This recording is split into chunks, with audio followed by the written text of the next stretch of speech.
যারা আল্লাহকে মানে না, যারা আল্লাহকে মানে না এরা অবিশ্বাসী, অমুসলিম।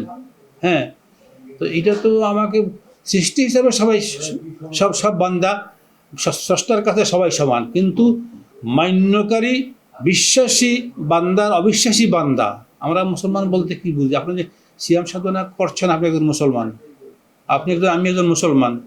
তা আমি যে লোকটা আমার স্রষ্টাকে মান্য করে না, সে অবিশ্বাসী, সে যে আল্লাহর কাছে সে ঘৃণার পাত্র।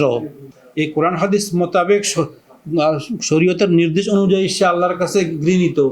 ওই লোকের সঙ্গে বন্ধুত্ব করতে যাওয়ার তো কোরআন সুন্নাহ মোতাবেক কোনো সুযোগই নেই।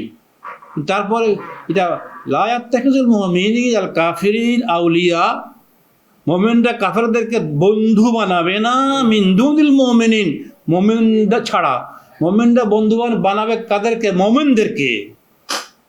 ইসরায়েলের সঙ্গে বন্ধুত্ব হবে না, ইসলামের শত্রু যারা অমুসলিম তাদের সঙ্গে বন্ধুত্ব আমাদের হবে না, হতে পারে না, এটা মৌলিক বিবেচনা।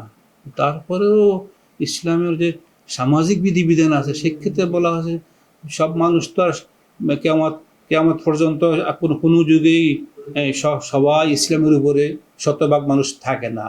শয়তানকে আল্লাহ নিজে সৃষ্টি করেছে, কিছু মানুষ নাফরমান হবেই, কিছু অবিশ্বাসী থাকবেই।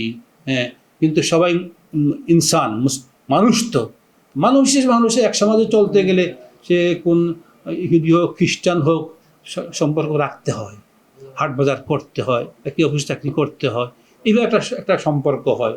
তো এইটাকে আমরা ওই বন্ধু বলতে, এইটা স্থায়ী বন্ধুত্ব নয়, এগুলো সামাজিকভাবে আমাদের প্রয়োজনে করতে হয়। এরকম যারা আমাদের অমুসলিম বন্ধু আছে, কোনো খ্রিস্টান ভদ্রলোক হোক, হিন্দু ভদ্রলোক হোক, সে যদি আপনাকে সে নিজের ধর্মকর্ম এখনো সত্য দিনের উপর দিকে আসে নাই, কিন্তু সে আপনি যে সত্য দিনের উপরে আসেন আপনাকে সে ভালোবাসে, তো এইটা একটা ভালো জিনিস, প্লাস পয়েন্ট।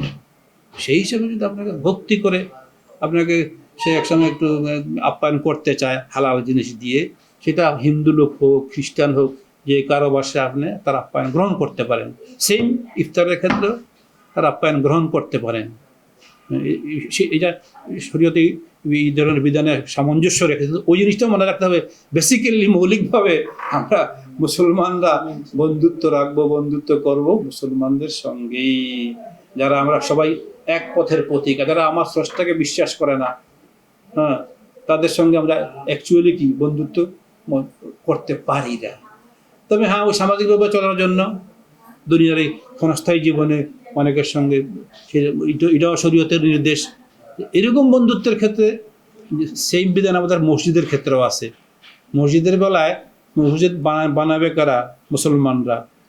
সহযোগিতা করবে মুসলমানরা, কিন্তু ব্যক্তিগত এক্সেপশনাল বিধান আছে।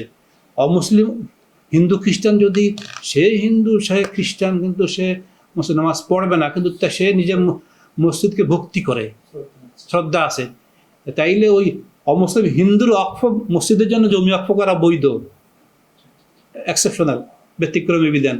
এখন হিন্দু মসজিদে 1 লাখ টাকা অনুদান দিতে চায়, সে যদি এই মসজিদে কখনো ক্ষমতা দেখাবে বা পাওয়ার দেখাবে বা কোটা দিবে এই ধরনের না হয়, মসজিদ কমিটি বুঝতে পারে, ইমাম সাহেব খতিব বুঝতে পারে, তাহলে তার দান গ্রহণ করা বৈধ।